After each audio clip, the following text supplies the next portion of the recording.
नमस्कार मित्रांनो, मी उदय लाड पुन्हा एकदा स्वागत करतो आपल्या सर्वांचा आवडत्या यूट्यूब चॅनल शेती मित्रवर व्हिडिओ पाहणाऱ्या प्रत्येक शेतकरी मित्राचे आणि कास्तकार बांधवाचे आजच्या व्हिडिओमध्ये मनापासून खूप खूप स्वागत।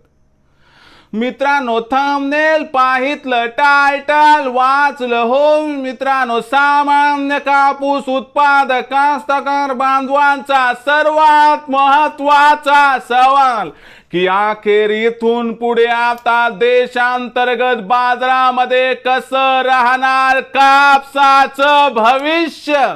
हो मित्रांनो, हा सध्याच्या कंडिशनचा सर्वात महत्त्वाचा सवाल आहे की अखेर इथून पुढे आता देशांतर्गत बाजारामध्ये कसं राहणार कापसाचं भविष्य। या प्रश्नाचं अचूक उत्तर जाणून घेण्यासाठी आपण सर्वांनी हा व्हिडिओ आता सुरुवातीपासून शेवटपर्यंत पाहावा। हा व्हिडिओ सुरुवातीपासून शेवटपर्यंत पाहत असताना जर आपल्याला मनापासून आवडला तर जरूर या व्हिडिओला या ठिकाणी एक लाईक करा। जास्तीत जास्त कास्तकार बांधवांपर्यंत हा व्हिडिओ पाठविण्यासाठी या व्हिडिओला या ठिकाणी जरूर शेअर करा। सबस्क्राइब करून जरूर नोटिफिकेशन बेलला ऑल करा, यामुळे येणारा प्रत्येक व्हिडिओ हा आपणास या ठिकाणी मिळत राहतो। तर बघा मित्रांनो, सामान्य कापूस उत्पादक कास्तकार बांधवांचा सर्वात महत्त्वाचा सवाल की अखेर इथून पुढे आता देशांतर्गत बाजारामध्ये कसं राहणार कापसाचं भविष्य। या प्रश्नाचं अचूक उत्तर जाणून घेण्यासाठी सध्या देशांतर्गत आणि आंतरराष्ट्रीय बाजारामध्ये काय आहे कापसाची सध्याची बाजारभाव पातळी, सध्या देशांतर्गत आणि आंतरराष्ट्रीय बाजारामध्ये काय आहे कापसाची मागणी पुरवठ्याची सध्याची स्थिती आणि सध्याच्या स्थितीचा भविष्यावरती काय परिणाम होणार आणि या सर्वांमुळे आता भविष्यात देशांतर्गत बाजारामध्ये कसं राहणार कापसाचं भविष्य, याबद्दल घेऊयात मित्रांनो अधिक माहिती। सध्याच्या कंडिशनला जर बघितलं तर देशांतर्गत बाजारामध्ये कापसाचा बाजारभाव हा 7100-200 पासून 7600-700 च्या दरम्यान दिसत आहे।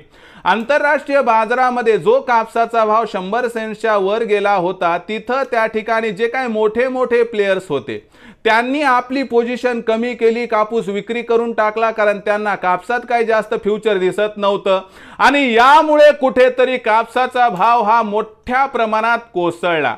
पण एक जमेची बाजू म्हणजे काय की आता खालच्या स्तरावरून आंतरराष्ट्रीय बाजारामध्ये कापसाच्या भावाला स्थिरता मिळताना दिसत आहे। यामुळे कापसाचा बाजारभाव पुन्हा सुधारू आणि वधारू शकतो असं या ठिकाणी जाणकारांचं इथं स्पष्ट मत आहे। आता म्हणजे कापसाचं भविष्य कसं की बाबा कापसाचा भाव जागतिक आणि आंतरराष्ट्रीय बाजारात ज्या सिच्युएशनला म्हणजे जागतिक बाजारात 78 सेंट याच्या खाली काही येऊ शकत नाही आणि देशांतर्गत बाजारामध्ये कापसाचा भाव जो आहे तो किती आहे तर 7000 बाबा 100-200 ते 7600 याच्याही खाली येऊ शकत नाही। म्हणजे इथून पुढे कापसाचा भाव हा जास्त वाढला जरी नाही तरी जास्त कमी होण्याची शक्यता नाही आणि माझ्या मते कापसाच्या भावाची रेंज 7200 ते 7800 च्या दरम्यान राहील। अनुकूल परिस्थितीमध्ये भविष्यात कापसाचा भाव निवडणुका संपल्यानंतर 8000 पार गेला तर आश्चर्य वाटायला नको असं या ठिकाणी जाणकारांचं स्पष्ट मत आहे। पण जून महिन्यात खत बियाणाच्या खरेदीसाठी पैशाची आवश्यकता असते म्हणून कापसाची विक्री वाढून भाव कोसळू शकते ही भीती देखील व्यक्त केली जात आहे। मग अशा परिस्थितीमध्ये काय करावं ते लक्षात घ्या, भविष्यात काय कापसाच्या भावात प्रचंड तेजी येणार नाही म्हणून प्रत्येक तेजीमध्ये टप्प्याटप्प्याने जर आपण कापसाची विक्री केली तर आपला होईल या ठिकाणी 100% फायदा। जसं की 7600-7700 च्या भावात 50% कापूस विक्री करा आणि उरलेला 50% कापूस तिथून येणाऱ्या प्रत्येक तेजीमध्ये टप्प्याटप्प्याने विकला तर आपला होईल 100% फायदा। तर मित्रांनो, आता भविष्यात देशांतर्गत बाजारामध्ये काय राहणार कापसाचा बाजारभाव याबद्दल अधिक माहिती जाणून घेण्यासाठी पाहत राहा आवडते यूट्यूब चॅनल शेती मित्र। आवडला असणारा व्हिडिओ तात्काळ लाईक करा, सामान्य कास्तकार बांधवांपर्यंत पाठवण्यासाठी शेअर करा, सबस्क्राइब करून जरूर नोटिफिकेशन बेलला ऑल करा, यामुळे येणारा प्रत्येक व्हिडिओ हा आपणास या ठिकाणी मिळत राहतो। तर मित्रांनो, अशाच एका नवीन व्हिडिओसह मी आपला मित्र उदय लाड आपल्या सर्वांचे आवडते यूट्यूब चॅनल शेती मित्र मिळत राहील. तोपर्यंत माझ्या प्रत्येक शेतकरी मित्राचे आणि कास्तकार बांधवाच्या आजच्या व्हिडिओमध्ये मनापासून खूप खूप आभार.